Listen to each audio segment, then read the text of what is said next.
Good evening, ladies and gentlemen. And my goodness, ladies and gentlemen, I've been wanting to talk about this for.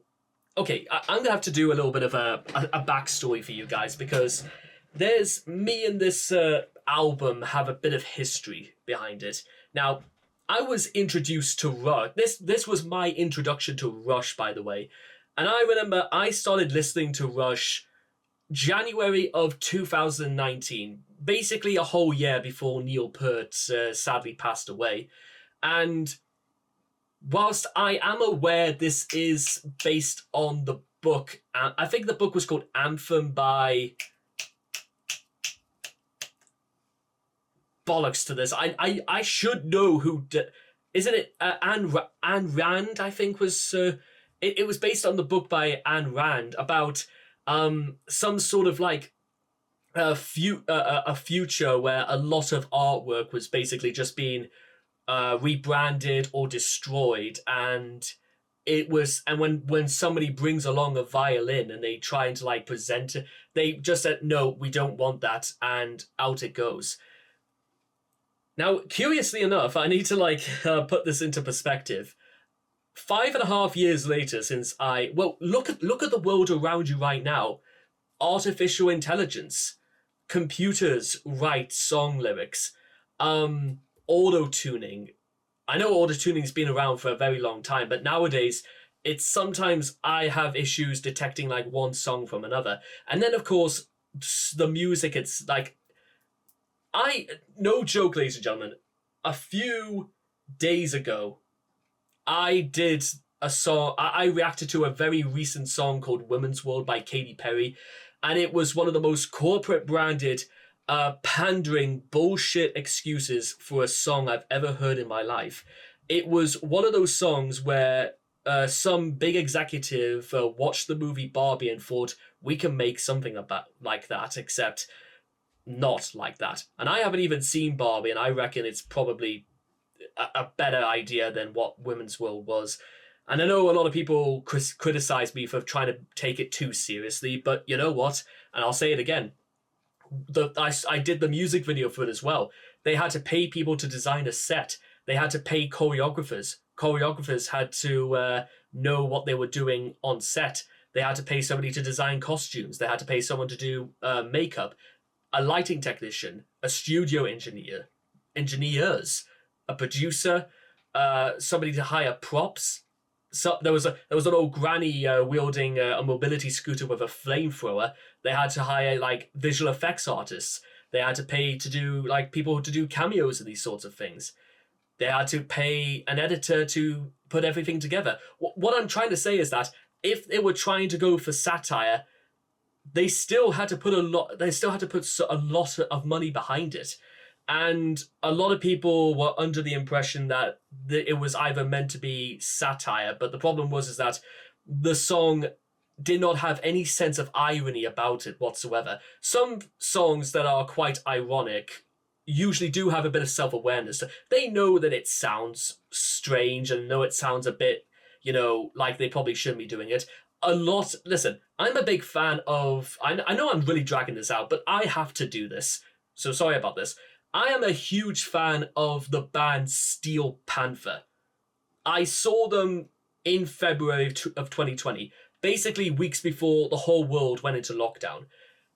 And every single song from beginning to end is about the most politically incorrect, but still one of the most hilarious and badass collection of songs you could fathom and imagine. And that's their charm. But they know it's blatantly meant to be satirizing a lot of 80s glam rock, but they make it their own. And it's still pretty cool, and it sounds pretty funny. Of course, again, I don't think it's meant to be taken seriously. Of course, when one of their songs is called Asian Hooker and another one is called Glory Hole, you do have to take some of these things with a pinch of salt, as they say. Which is why, again, if you're going to be doing stuff like that, you need to like really let your audience know, because sometimes people don't get things like satire and irony or sarcasm. I mean, because there are some things in like in Women's World as well. They say they have lyrics like, "This is a women's world, and you're lucky to be living in it." That doesn't really strike me as satire. That strikes me as they mean it, but I don't think they seem to have overlooked the fact that if there weren't such things, like sperm, for example, there wouldn't be any people around anyway. But basically, I'm putting that across because it doesn't Women's World doesn't come across as a song that people wanted to do for anything. It feels like they're not sincere about it. They did it just for a paycheck. Everything about the song. And I don't want to live in a world where people only do things some people do. Neil Peart's entire life was doing it to make his dreams come true. He worked in London and moved all the way back to Canada because things didn't work out the first time. Neil Peart wasn't even the original drummer for Rush. It was a guy called John Rutsey was with the guys with Alex Lifeson and Geddy Lee in their first album before Neil Peart came along. And now we can actually start talking about 2112. And we're going to do a little bit of a backstory behind this. So even more pandering. Here we go. 2112 is the fourth studio album by Canadian rock band Rush, released in March 1976 by Mercury Records. It reached number 5 in Canada and became the band's commercial breakthrough in the US, peaking at number 61. Yeah, remember, this was during a period... Well, this wasn't even during the period where people got it wrong about Rush as well, but proof is in the pudding, as they say, and if this is anything to go by, people who review music absolutely don't know what good music is if it whacked them upside the head. Which is probably why you're watching this. The band was in financial hardship due to the disappointing sales of Caress of Steel in 1975, which also gained an unfavourable critical reception, and a decline in attendance at its shows. Mercury, their international label, considered dropping them, but granted one more album following negotiations with manager Ray Daniels. Rush were pressured to deliver more commercial material, but decided to continue developing its progressive rock direction it had explored on Caress of Steel, and made the 20-minute futuristic science fiction title track occupy one side of 2112, with a collection of shorter songs on side 2 that display their hard rock roots. 2112 was released to favourable reviews from music critics and quickly outsold the band's previous albums. Rush toured the album extensively in 76 and 77, which culminated in their debut concerts in Europe. 2112 remains the band's second highest selling album behind Moving Pictures, with more than 3 million copies sold in the US alone. It is listed in 1001 Albums You Must Hear Before You Die and ranks second on Rolling Stone's Readers' Poll, Your Favorite Prog Rock Albums of All Time. It reached What on earth reached 1 then? I didn't even know that. I generally did not know that. 2112 has been reissued several times. A 40th anniversary edition was released in 2016 with previously unreleased material, including the album performed by numerous contemporary artists. So that's sort of where we wanted to go from here, and I'm actually really just down to just listening to it. And, well, that's exactly what we came here for, and I know I've kind of like delayed this a little bit because I kind of wanted to give a little bit of a retrospective look, but this is also just Rush doing what they do best. So let's do it, eh? So if you guys want to check out the original video for yourselves, links will all be in the description down below. So let's begin. 2112. 5.5 years later.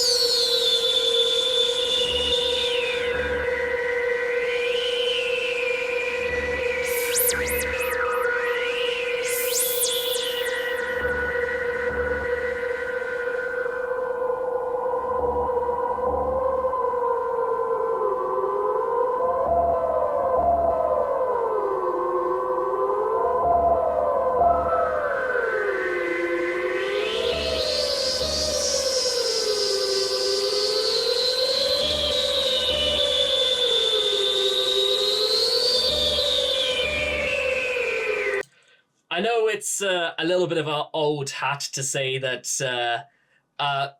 songs that try to go through a science fiction direction, even as far back as the mid 70s, it seems kind of old, but actually, it's not about just chasing trends. It's about make how you make it your own, and this is it doesn't even sound like Rush yet. It's because I think it just it kind of doesn't. I almost half expect the clangers are meant to come out at some point, and where's Michael Palin and the Soup Dragon?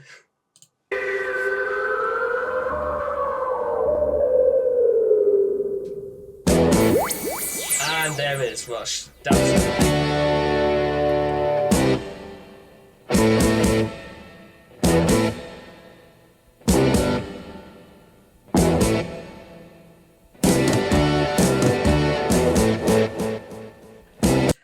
And just before I could have told you literally like by the time Getty began, it literally it's categorically Rush, and it would be categorically Rush for all the way up until Clockwork Angels. And you know what's even crazier? 5 years ago, I worked at a radio station, and they let me put on a song, and because it was National Canada Day, I put on Tom Sawyer, and I wish I was joking. And I've listened to radio for a very long time. I've never once heard a Rush song being played since. I'm not even joking. I wish I was joking, but no Rush anywhere to be seen. So that's when dun dun. It's when it begins. Is like, we're onto something.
I'm sorry. You know what's so insane about that is that I literally thought they said holy.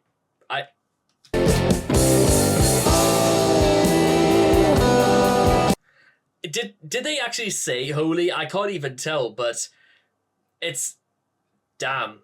That's I almost completely forgot about that.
there is such a beautiful, like a very like Mamas and the Papas, California dreaming, like I don't want to say simplicity, but it feels like in the most auspicious way I can fathom. But it feels like the sort of thing you've heard for years, but it sounds as refreshing as the very first time. I think that might be more down to like the equipment they use from like a 1978 Gibson ES 335 bass guitar, or I don't know, even using something like maybe even a 12 string like Gibson B45, and maybe even going to like a 6 string Dove. It's fant. And bear in mind, I do know that apparently one thing that Rush did, like in between songs, is that they would use different bass guitars and they would use different guitars. And that's just like maneuvering in and out of songs with that, so that everything feels very distinctive, but it's all very joined together. They create a narrative that explores and it tries new boundaries, and yet it's still keeping true to what they're very good at, and that is progressive rock. That's progressive rock, by its definition, means trying things that are very avant-garde, things that you wouldn't expect anybody to try before. Not things that have already been done, but you've never anticipated they would do before.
It's like if music could paint like a thousand words, the initial impression is just somebody sitting in a garden like a million miles from the earth, just sitting and just listening to the fountain, and like the whole universe is at his feet, but it's all so very far away.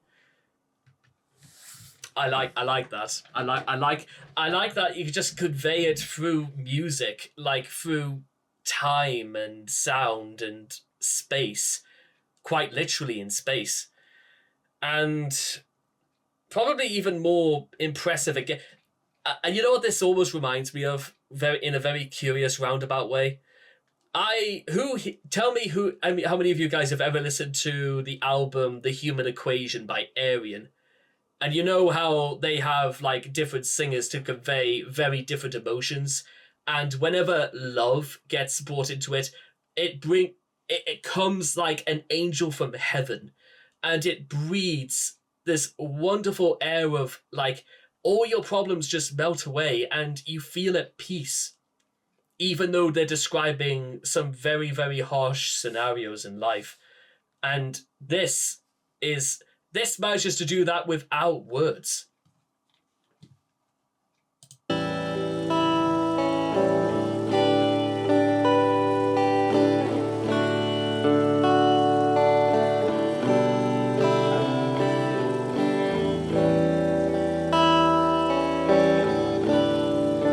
What can this strange device be? When I touch it, it gives forth a sound. It's got wires that vibrate and give music What can this thing be that I've found?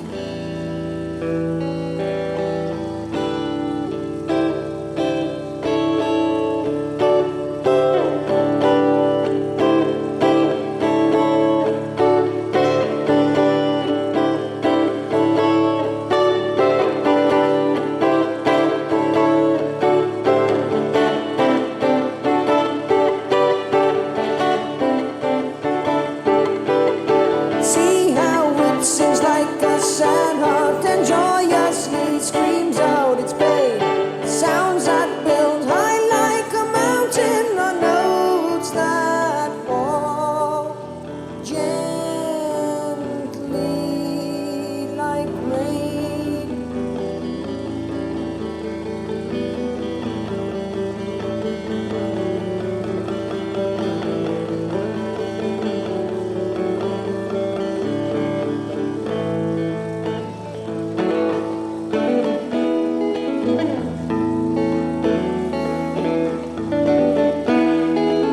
I can't wait to share this new wonder. The people will all see its light. Let them all make their own music. The priest praise my name on this night.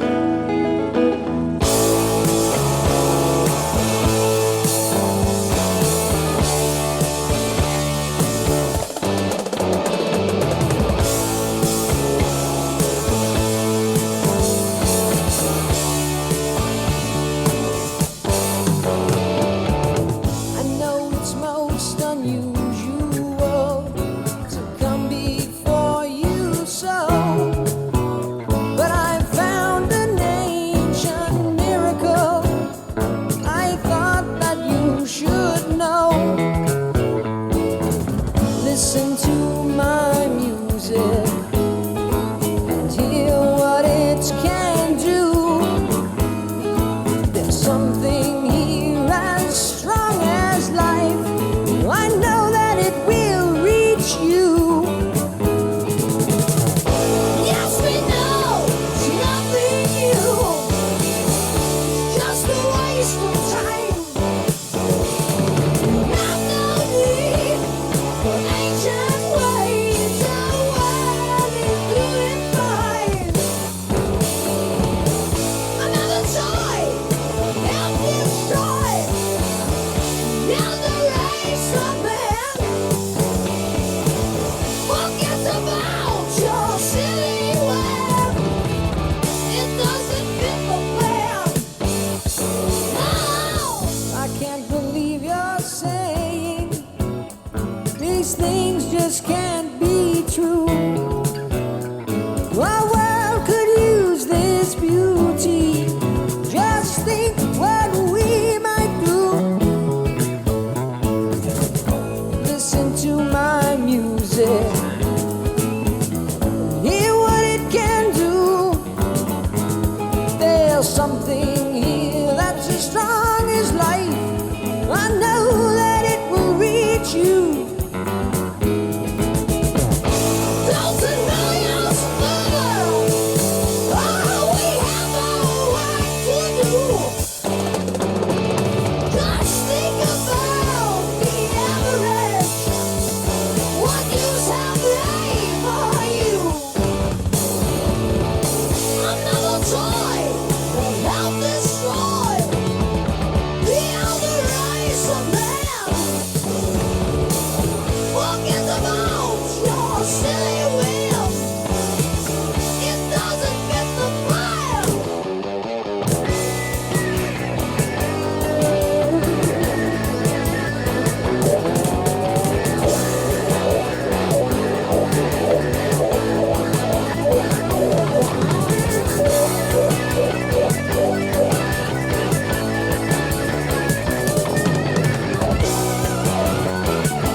sleep.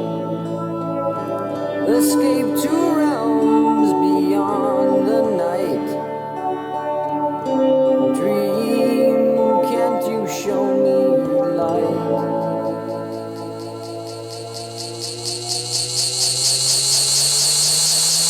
I stand atop a spiral stair, and Miracle confronts me there. He leads me on light years away through astral nights, galactic days. I see the works of gifted hands that grace the strange and wondrous land. I see the hands of men arise with hungry mind and open eyes.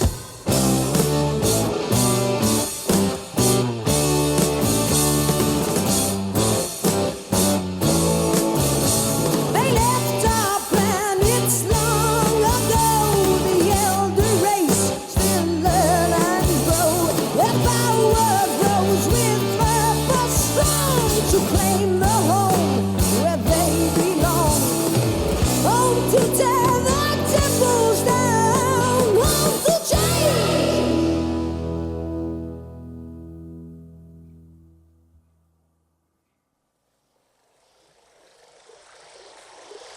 So we travel through light years into the future, and we're still back to that garden.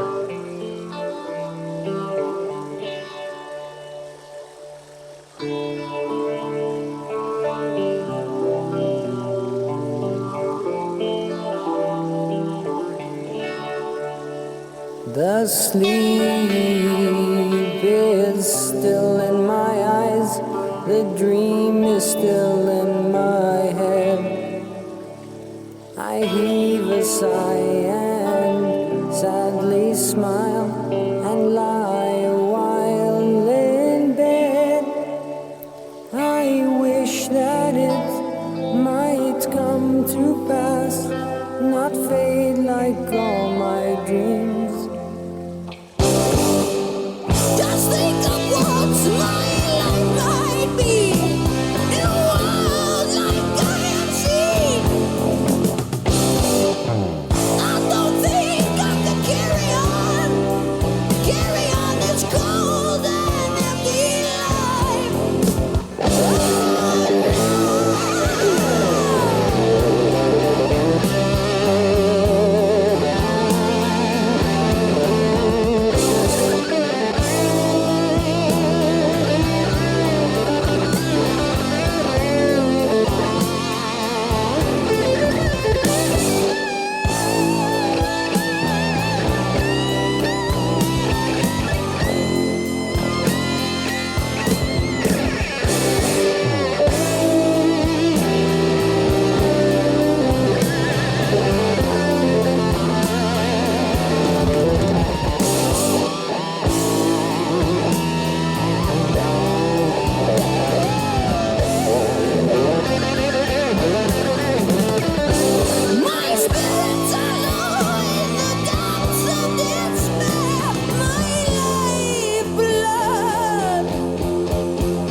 We have resumed control.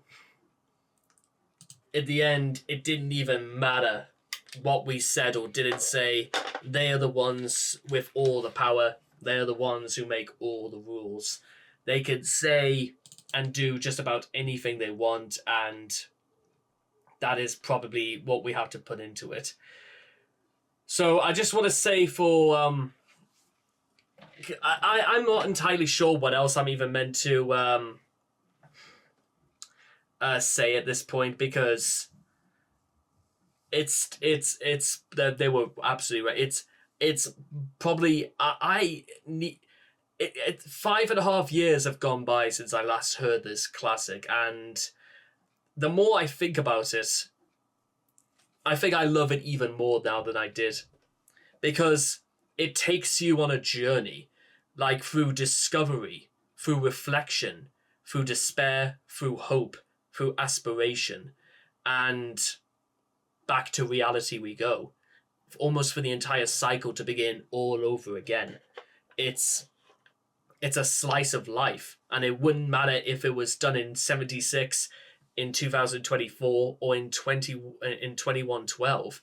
It's about, it happens, and whether we are ready for it or not, it will come.